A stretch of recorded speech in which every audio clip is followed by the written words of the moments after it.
The power has shifted. Chiwenga takes the wheel as Mnangagwa's era crumbles from within. Muri Zimbabwe.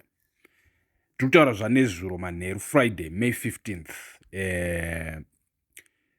Remember where you were, right? Because what is unfolding across Zimbabwe right now is in the courts, in the barracks, in the corridors of State House, and in the conspicuous, thundering absence of the man who is supposed to be running this country.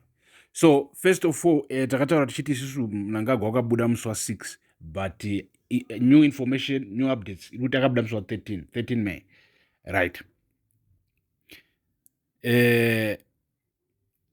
Chiri kuitika right now mure Zimbabwe, in the courts, in the barracks, in the corridors of State House, and in the conspicuous thundering absence of the man who is supposed to be running this country is unlike anything this nation has experienced since those early morning hours of November 15th, 2017, when tanks rolled through the streets of Harare and history pivoted on its axis. We are not at a coup. We are not at a collapse, but we are absolutely, undeniably at a turning point.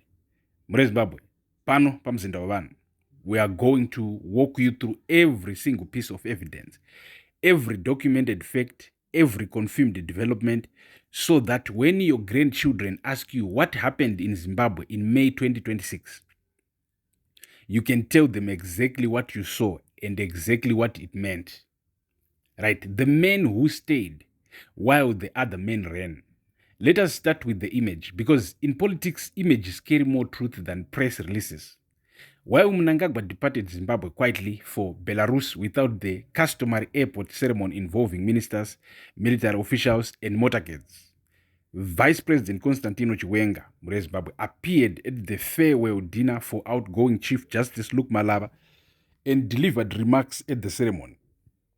So also another new update iri kutaridza kuti kuBotswana hakuna kuzoenda Chiwenga, kurufu Mohae kwakazoenda Comrade Kembo Mohad. It's new updates. So there it is, mure Zimbabwe. The president gone in a luxury jet, in secret, no send-off, no announcement, no transparency, and his vice president here in Harare, sharp suit, Zimbabwean flag pin, standing at one of the most constitutionally significant events of the political year and speaking into the microphone that should have been Mnangagwa's. Government spokesperson Mangwana confirmed at the Malava farewell event that Vice President Mohadi was representing the president at the dinner, Mohadi the second VP representing Mnangagwa, Chiwenga the first VP delivering his own remarks independently. Two vice presidents filling the vacuum left by an absent president at the farewell of the Chief Justice, whose court decisions literally kept that president in power. And the words that Chiwenga brought to that room, Malava himself, in his valedictory speech, told the gathered judiciary, the authority of the court does not rest on force. It rests on public confidence, reasoned decision-making, impartiality, and the visible commitment of every judicial officer to do justice according to law. He warned that the Constitution must remain the guiding instrument. Mure Zimbabwe. The Chief Justice Arubuda. Right, Chiwenga sat in that room, listened to those words, and then went home to a country he is now constitutionally helping to steer in the president's absence. The symbolism is almost too perfect to be accidental. 2 years of war. How Chiwenga got here, Zimbabwe. To understand why this moment carries the weight it does, you need to understand the journey. Because Chiwenga did not arrive at this position of de facto authority by accident or by luck. He arrived here through 2 years of sustained, disciplined, costly political warfare, fought largely alone inside the most dangerous corridors of power in Southern Africa. Demonstrations in March 2025 were led by a ZANU-PF faction against Mnangagwa's term extension and in support of Chiwenga as successor. March, who as a former head of the Military and Liberation War veteran currently serving as vice president, he had become the focal point of opposition to the 2030 agenda, from within the ruling establishment itself. And Mnangagwa's response, not persuasion, not dialogue, containment. In a stunning political maneuver, Mnangagwa withdrew Chiwenga's oversight role of the Ministry of Defense and War Veterans, stripping the former ZDF commander of his most natural institutional power base, and resigned him to exercise oversight in procurement and research instead. Procurement and research. They took the man who commanded Zimbabwe's entire military apparatus and gave him a portfolio that sounds like a mid-level civil service posting. The message was unmistakable. We see you, we fear you, and we are trying to make you irrelevant. Mresbabu, pano pamzinda. Chiwenga's acting role during presidential leave was sandwiched between two longer periods assigned to Mohadi, a figure regarded within ZANU-PF as politically non-threatening and personally loyal to Mnangagwa. Even while on official vacation, Mnangagwa remained physically in Zimbabwe, a deliberate strategy to minimize power vacuums. The acting presidency became largely symbolic, while real power remained decentralized. They tried to make him a figurehead. They tried to bury him in bureaucracy. They tried to use Mohadi as a buffer, inserting him between Chiwenga and any meaningful acting power. And now the president is in Belarus on a $500,000 luxury jet. Mohadi is standing at farewell dinners, and Chiwenga is the most publicly visible, politically credible figure in Zimbabwe. The containment strategies failed. Zimbabwe. Let's talk about the Kampala signal. Chiwenga speaks to the continent. Right? While Pangachi represents Zimbabwe at an inauguration in Kampala this week, Chiwenga did something that the diplomatic community has been analyzing very carefully. He did not simply deliver congratulations. He delivered a message. At the Ugandan inauguration, Chiwenga's speech appeared deliberate and measured.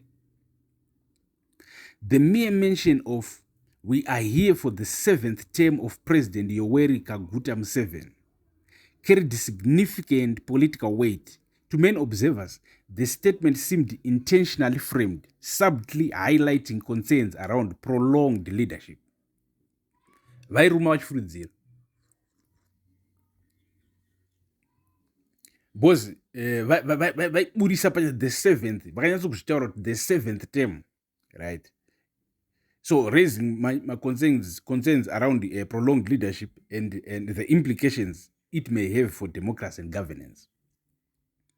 Critics and independent analysts pointed out that the exact standards Chiwenga referenced, transparency, equal participation, and respect for the electorate's voice, are the same ones many observers say fell short during Zimbabwe's own recent elections, creating a clear contrast between the principles the government promotes abroad and the realities experienced by voters at home. Here is a vice president of Zimbabwe standing on an international stage at a regional presidential inauguration, essentially using the language of democratic accountability and electoral integrity to address an audience that includes every head of state in the region. Every person in that room understood he was not just talking about Uganda. He was talking about Zimbabwe. He was talking about Cape 3. He was talking about a president who wants to abolish direct elections and extend his own term. Chiwenga went to Kampala and told the continent, "I know what democracy looks like. I know what it doesn't, and I am watching." Right, the legal battlefield. 5 days that decide everything. So equals new information not that as a matter of fact vakapusha my parliamentary hearings until 2 June. Until 2 June. And murupaona. So let's talk about the Chiwenga opposition, what they say about him. Now let's have the honest conversation that some channels won't have, because pano pamzindo one, we do not do hero worship. We do analyze. Chiwenga is not a flawless figure. The United States imposed sanctions on Chiwenga in March 2024 for involvement in human rights abuses, corruption, and mineral smuggling. He was a central figure in the 2017 coup that removed Mugabe, an event that, whatever its political outcome, was still a military removal of a civilian government. He is not an elected leader. He has not run for office. He has not submitted himself to the judgment of the Zimbabwean people at the ballot box. The factional dynamics between Mnangagwa and Chiwenga have steadily deteriorated since 2018. Chiwenga retains residual influence within sections of the military, war veterans and party hardliners, while Mnangagwa has increasingly relied on party bureaucrats, business elites and state institutions to entrench his authority. What Zimbabweans are watching, in the clearest possible terms, is a struggle between two factions of the same ruling establishment, not a battle between authoritarianism and democracy. Both men have operated within ZANU-PF's system. Both men have benefited from that system. The question that every Zimbabwean of conscience must ask is not simply who wins, but what structures are put in place so that whoever wins cannot rule like a king. Apo making ndo atukuramba, making ndo atajamuka. Zimbabwe, the Cape 3 battle is ultimately about that question, not Mnangagwa versus Chiwenga, but whether Zimbabwe will have a constitution that means something, a judiciary that can enforce it, and a citizenry that is consulted before their most fundamental rights, including the right to directly elect the president, are stripped away. Right. The Tagwire and Chivayo reckoning, it is coming. The men who have used state proximity to build private empires on the backs of Zimbabwean taxpayers are feeling the heat, and not just from political opponents. The South African presidents noted with concern that Ramaphosa had flown on a military helicopter to Kwekwe alongside Mnangagwa and a person of interest to South African law enforcement, a reference to Wicknell Chivayo, who is under investigation for alleged money laundering over payments linked to Zimbabwe's 2023 election procurement. Also aboard the flight was Kudakwashe Tagwire, a petroleum tycoon under United States and British sanctions, whose vast wealth, built largely on state contracts, is fueling his ambitions to succeed Mnangagwa. South Africa named them, not by whisper, not by implication. On the record, the South African president publicly acknowledged that its own president flew alongside individuals under investigation for serious financial crimes. That is extraordinary diplomatic conduit, and it signals that Pretoria's patience with the Mnangagwa inner circle's economic impunity has a limit. Tagwire, it is alleged, hopes his proximity to Mnangagwa can propel him to high office, crossing swords with Chiwenga, who accuses him and Chivayo of capturing the state. Murubabata, conflict chipakati pakomana. The state capture accusation from Chiwenga is not merely factional war rhetoric. It is a documented pattern. Road contracts awarded for billions with nothing to show on the ground. Election procurement payments that ended in money laundering investigations across the border. Gold networks exposed by Al Jazeera in internationally broadcast documentary evidence, and a reserve bank visit by the president that nobody in government has satisfactorily explained. Zimbabwe's wealth belongs to Zimbabwe's people, and the reckoning for those who treated it as a private inheritance is not a question of it. It is a question of when. The bottom line, Zimbabwe, this is a transition, not a takeover. Let us be precise, because precision is what separates analysis from propaganda. Chiwenga has not taken over the presidency. He is the vice president of Zimbabwe, constitutionally in a supporting role, while the president is abroad. So right now, vanenge vachiacta as the president, but pane pachinzi pane zviri kuitika zvakawanda. There has been no coup. There has been no formal transfer of power. And the man on the luxury jet in Belarus has not resigned, has not been removed, and has not been arrested. But here is what has happened. The president of Zimbabwe has left his country in secret, without ceremony, without transparency, without a clear public account of where he is going or why. At the single most critical moment in his political tenure, Parliament has been adjourned.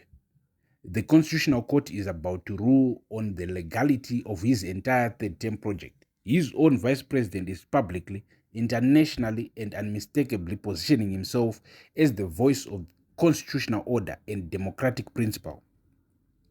Retired CIO officers are publishing intelligence dossiers about his isolation and the corruption of his inner circle. War veterans are in court challenging the cabinet decisions he presided over. The Catholic Church has condemned his bill. The regional body is watching, and the military, the institution that gave him the presidency in November 2017, is reportedly drawing hard lines about a referendum. Mnangagwa had repeatedly insisted he would step down at the end of his term in 2028. Zimbabwe's constitution limits a president to 2 terms. The question hanging over everything is whether the system he built or the system the constitution created will ultimately determine what happens next. One man made promises about the constitution and is now trying to dismantle it. Another man who helped him get power is now publicly defending the constitution against him. The Zimbabwean people who have survived Mugabe, survived 2008, survived sanctions and hyperinflation and political violence and broken promises are watching all of it with eyes wide open. Pano pamzinda wevanhu will not stop watching either. Not for a single broadcast, not for a single day. Zimbabwe is yours. Defend it. Subscribe to the Mtapa Times on YouTube. Zimbabwe's most fearless political voice. Kana muchitiona pa Facebook. Again, stay tuned. Zimbabwe, is this the beginning of the end of Mnangagwa's era? Is Chiwenga the answer?